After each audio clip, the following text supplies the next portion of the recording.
네, 시작해 보겠습니다.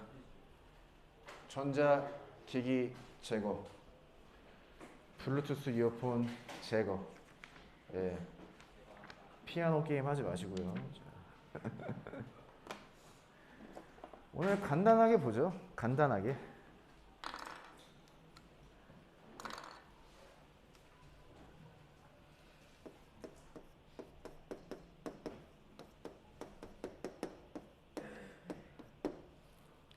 네, 집합단원인데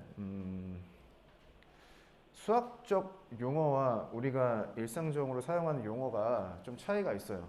그래서 이 단어는 그냥 글자를 보고 우리가 살아가는데 이해하는 그런 식으로 이해를 하면은 약간 좀 혼란이 올 수도 있어서 개인적으로는 뭐 암기를 하는 게 좀 좋다, 이 단어는.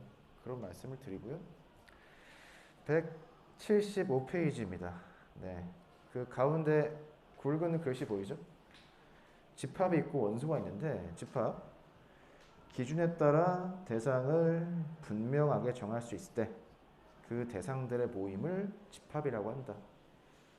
그래서 집합, 영어로 set이라고 하고요. 글씨가 잘 보일지 모르겠네. 포인트 글씨는 분명하다라는 거예요.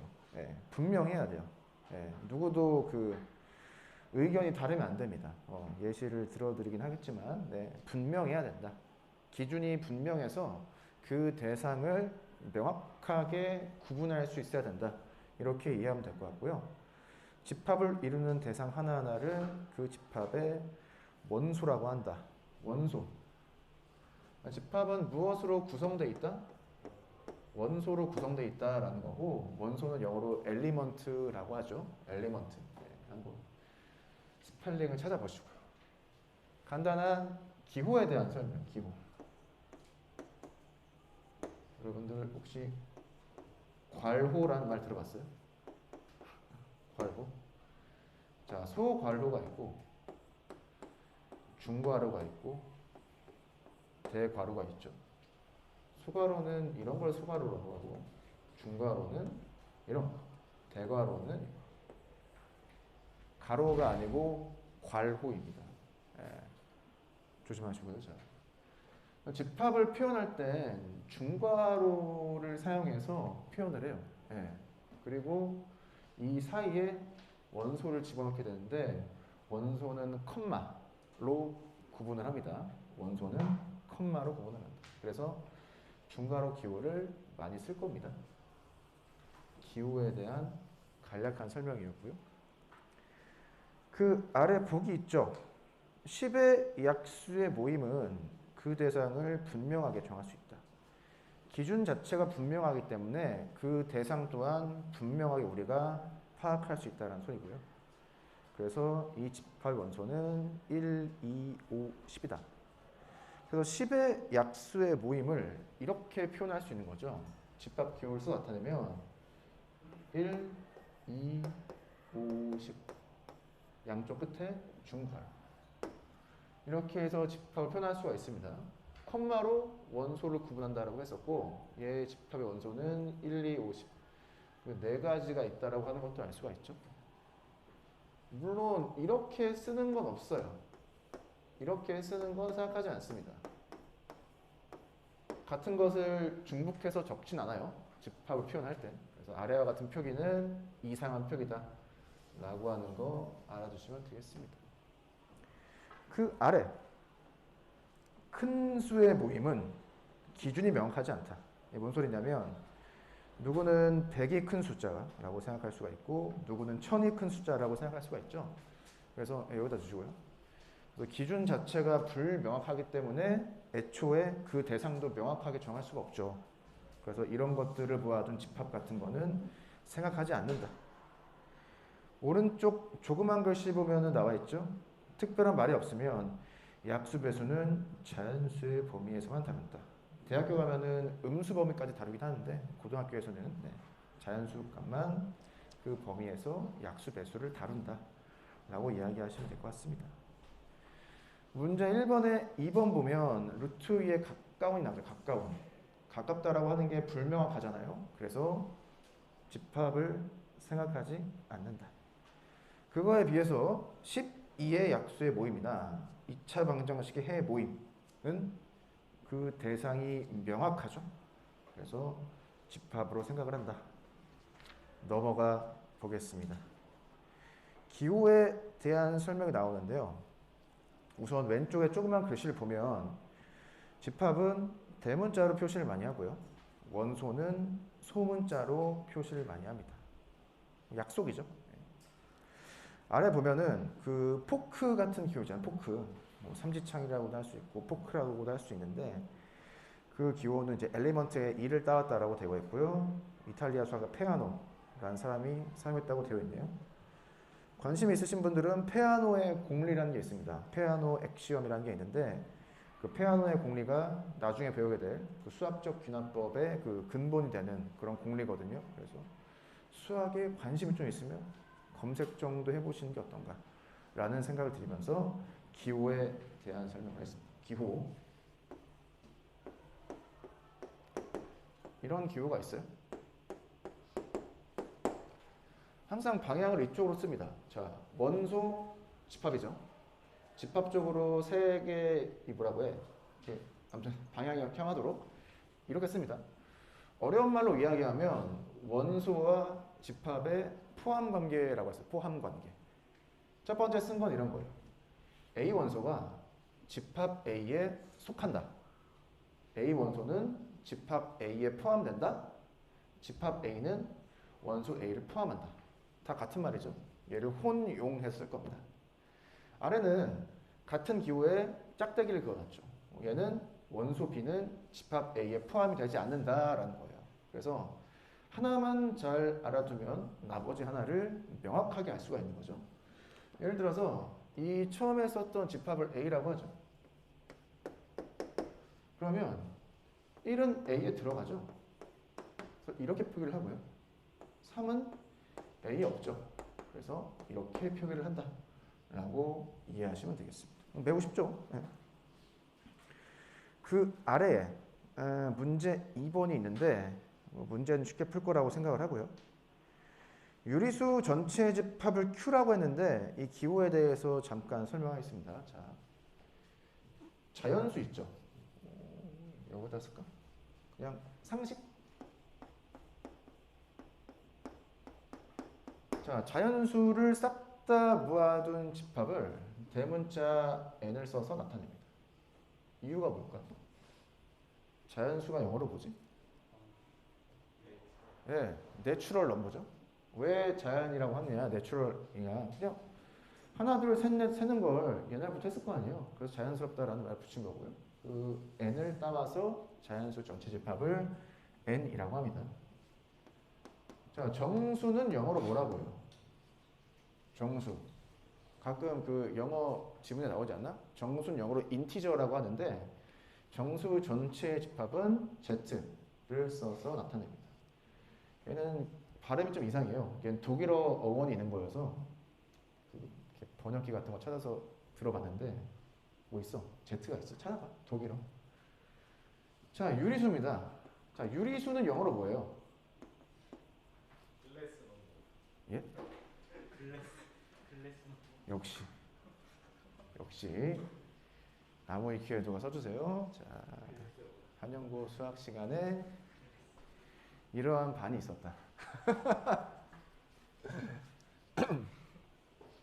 유리수는 비율로 표현할 수 있는 숫자라는 뜻에서 레이시오라는 말 많이 쓰죠. 레이시오가 비율이라는 소리인데 R을 쓰지 않고 Q라고 씁니다. Q. 자, Q는 무엇의 약자다? 라고 얘기를 했지. quotient. 이거 맞나? 그래서 Q를 가져옵니다. Q를 한번 봤었죠. 어디서 봤죠? 몫에서 봤죠? 기억나니? 나머지 정리 기억나? 자, 1차 시험으로 나왔다 치면은 몫을 우리가 QX라고 쓰잖아요. 이 Q가 이 Q랑 똑같습니다. 나눌 때 뭔가 생긴다라는 소리인데 그래서 Q를 써요. 플러스 RX 이렇게. 자, 실수는 영어로 리얼 넘버죠. 리얼. 그래서 R이라고 쓰고요. 실수 전체 집합을. 자, 복소수는 네, 그건 이제 허수 단위라고 하는데 복소수는 영어로 컴플렉스 넘버라고 해요. 컴플렉스 넘버. 그래서 C라고 씁니다. 무리수는 뭐냐? 무리수는 나중에 배우게 되겠지만 이렇게 표시를 하죠. 무리수 전체의 집합을 뭐 저런 식으로 표현을 한다. 알아보겠습니다. 집합의 표현 써놓을까요? 세 가지 방식이 있다. 키워드만 먼저 보고 가면은 원소 나열법이라는 게 하나 보이고요. 그 아래로 내려가면 조건 제시법이라고 하는 게 하나 보이죠. 오른쪽 위로 가면 사람이 한 명 나오면서 이름이 벤이래요. 벤. 그래서 굵은 글씨로 벤 다이어그램하고 나와 있는데 그림을 사용해서 표현하는 방법까지 총 세 가지가 있다. 원소 나열, 조건 제시, 벤 다이어그램. 우리가 사실 익숙해져야 될 건 조건 제시법이에요. 그래도 먼저 원소 나열법부터 해보겠습니다. 원소 나열법, 말 그대로 그냥 원소를 나열해놨다라는 소리예요. 지금 여기에 집합 A가 있죠. 얘 지금 원소를 다 써놨잖아. 이런 게 원소 나열법입니다. 자, 장점은 뭐고 단점 뭐가 있을까? 장점은 무엇? 단점은 무엇? 생각을 해봐. 아니 그 유니폼 고를 때만한 그게 없네. 유니폼 고를 때 어떤 그 열정. 네. 장점은 집합의 원소를 그냥 한눈에 볼 수가 있죠. 그런 장점이 있고요. 경우의 수를 나중에 구할 때 이야기를 했지만 전수조사가 매우 좋을 때가 있습니다. 전수조사. 싹 다 체크를 한다는 소리죠. 싹 다. 네. 단점은 무엇이냐? 집합의 원소의 개수가 많아지면 뭐 다 적을 수가 없어. 다 적을 수가 없어요. 그런 단점이 있죠. 자, 집합 A를 이번엔 조건 제시법으로 써보겠습니다.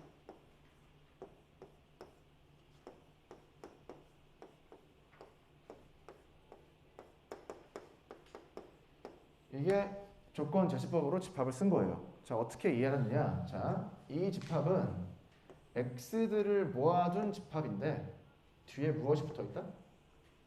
조건이 붙어 있다라는 거죠. 어떠한 애들을 모아두는데 그 원소들이 공통적으로 가지는 성질이 뒤에 조건으로 나와 있습니다. 보면은 나중에 또 배우겠지만 그냥 위 집합, 아래 집합이 그냥 똑같은 거죠. 네. 아무튼 무엇을 모아두었는지 그리고 조건이 무엇인지 파악해야 된다. 예를 들어서 이렇게 쓰면 어떻게 돼요? 그 집합이 좀 달라지죠? 네, 얘는 EX를 모아둔 집합입니다. 그런데 얘를 이렇게 할까?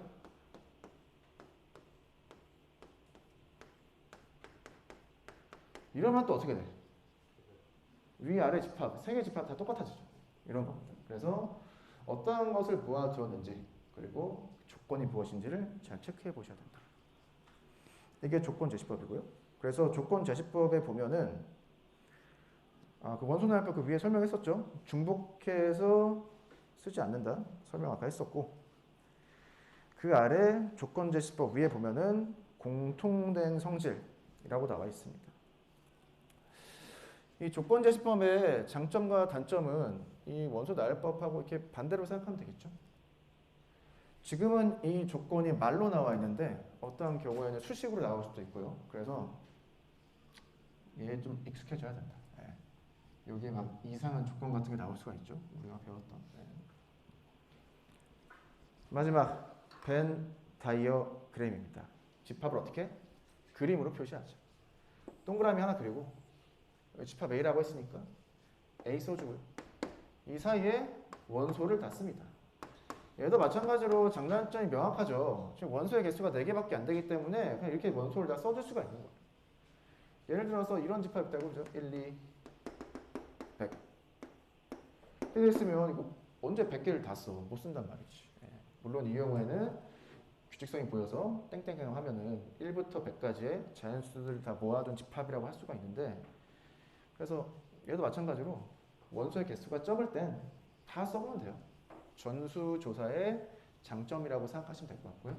그래서 세 가지 표현 방식, 원소 나열법, 조건 제시법, 벤 다이어그램까지 세 가지 표현 방식을 배웠습니다. 문제는 한번 풀어보시고요. 문제 너무 쉬워서 넘어가 보도록 하고요. 집합의 원소의 개수부터 다음 시간에 해도 될 것 같습니다. 오늘 여기까지 하고, 자, 오늘 배운 게 뭐다? 집합이 무엇이냐? 네, 집합은 어떻게 돼야 된다? 기준이 명확해서 그 대상 또한 명확하게 구분할 수 있는 그런 것들만 모아둔 것을 집합이라고 한다.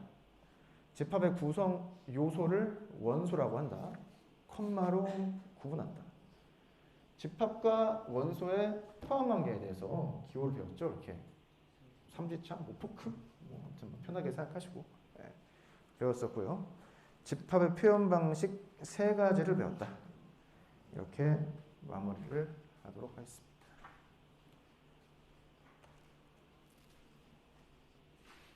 네, 이렇게만 하면 너무 쉽나?